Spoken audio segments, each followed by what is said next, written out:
You know that walk. The one back to your desk after someone else gets the role. You sit down, open your laptop, pretend you're fine. But you're doing the math, the years, the late nights, the projects you carried. None of it mattered. You're the person who did everything right and still got passed over. It wasn't bad luck. It was by design. There's a loophole in every company's promotion process. And the reason you've never heard of it is because you're the exact type of person it was designed to skip over. It's not hidden.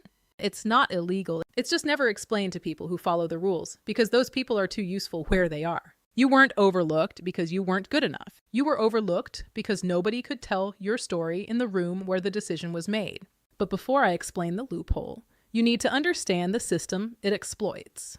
Because you've been playing a game with rules nobody gave you. When you're good at your job, something happens that looks like progress, but isn't. You exceed targets. You hit every deadline. Your manager leans back in your review, smiles, and says the thing you've been waiting to hear. You're one of the strongest people on this team. And you walk out of that room feeling it. This is the year. Then 2 months later, the senior role opens. You don't even get the conversation. They bring someone in from outside.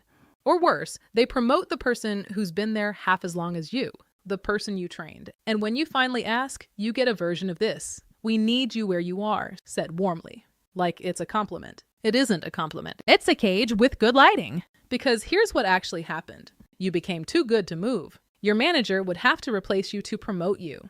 And replacing someone who's quietly holding everything together is painful. It creates gaps. It creates risk. It creates more work for them. So they keep you. Not because you're great, because replacing you is inconvenient. You became too valuable to move. And nobody told you that too valuable to move is the corporate version of a life sentence. Performance gets you praised. It doesn't get you promoted. Those are two different systems. And here's the part that makes it worse. The system that's supposed to fix this, the reviews, the development plans, the HR process, it's not broken. It was never built for you in the first place. You did everything the process asked. You filled out the self-assessment, carefully, honestly, with real metrics. You aligned your goals to the competency framework. You had the development conversation. You updated your IDP. You followed the steps because the steps were supposed to lead somewhere. And then someone who skipped every single one of those steps got promoted. Because they had coffee with the VP twice a month. Because they raised their hand for the cross-functional project that put them in front of the leadership team. Their self-assessment was blank. Their development plan was non-existent. And they're now one level above you. Here's what nobody explains. HR processes aren't decision tools. They're documentation tools.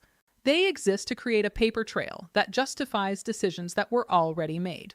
The performance review, the rating scale, the development plan, that's not your path to promotion. That's the company's legal protection. When you follow the HR process as your promotion strategy, you're using a compliance system as a career tool. It was never designed for that. It was designed to protect the company from you. You were the model employee of a system that was never built to promote model employees. You were its best customer and its easiest person to manage. The process isn't the path. It's the paperwork. This isn't fair. I know it isn't fair. And I need you to hear me say that before I say the next part, because the next part requires you to stop caring about fair and start caring about what actually works. And look, this doesn't make you naive. Most people believe this. Most people operate this way. The system is designed to make following it feel like the right approach. You were responding rationally to the information you had. The problem is the information was incomplete. So what are the people who actually get promoted doing differently? Because it's not what you think. There's a meeting that happens in every organization. Sometimes it's called a talent review. Sometimes a succession planning session. Sometimes it doesn't even have a name. It's just your manager's manager sitting with HR and 2 other directors over lunch. They go through names. They ask one question, who's ready? And in that room, your name either comes up or it doesn't. If it comes up, someone needs to be able to say why you're ready, not your metrics, not your tenure, a story, a specific moment where you operated above your level, a project where you made a decision that showed you could think bigger. If no one in that room can tell that story about you, you don't exist in that room. And if you don't exist in that room, no performance score on earth will save you. Because the decision was already made. Before the role was posted, before the interview loop, before your manager told you, the timing wasn't right. The decision happened in a conversation you didn't know existed between people who barely know your work, based on a story nobody could tell about you. And you went to work the next day thinking the system was still working on your behalf. The meeting already happened. You just didn't know about it. And here's what nobody tells you. The people who do get promoted aren't more talented than you. They just understood something about this meeting that you didn't. Here's the part that should keep you up at night. Every year you spend performing without positioning, the organization quietly recategorizes you. Not in a document, in a feeling. In the way your name lands when someone says it in a meeting. She's solid becomes a permanent descriptor. And in promotion conversations, solid means not ready.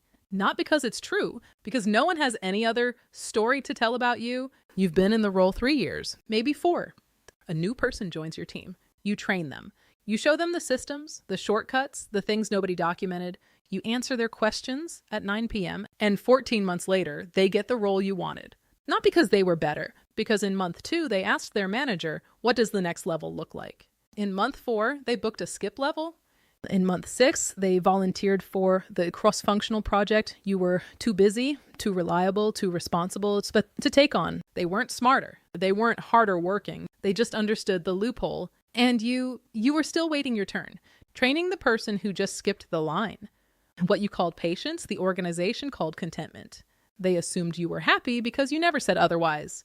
What you called loyalty, they called inertia. You stayed because you believed staying would be rewarded. It wasn't. It was just noted. What you called diligence, they read as a lack of initiative. The process was there for everyone. You were the only one who thought following it was the strategy. Years, not months. Years you gave to a process that was never going to give them back. But here's the thing about understanding this lot. It's still not too late. Because now you can see the board. And once you can see the board, you can play differently. So here's what actually works. And it's simpler than you think. Organizations don't promote the best performers. They never did. They promote the most legible candidates. The people whose readiness can be articulated by someone in a room in under 30 seconds. That's the system. Not malice. Not conspiracy. Just busy people making decisions from narrative, not data. Your performance rating is a number in a spreadsheet nobody opens during the meeting that decides your future. Your story, the one someone tells about you when you're not there, that's the only thing that matters. And if you never gave anyone a story to tell, you were never in the conversation. You were just a name on a list that someone skimmed past. Promotions aren't won. They're narrated. And if nobody can narrate your readiness in 30 seconds, you're invisible to the system, no matter how good you are. You can't get those years back. The process you trusted was never going to deliver what you needed. And the worst part isn't that the system failed you. The worst part is it worked exactly how it was supposed to. You stayed productive. You stayed manageable. You stayed put. That was the point.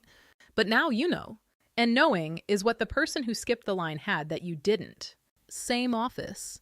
Same laptop. Different understanding. Nobody told you because nobody needed to. You were doing your job. And that was the whole point.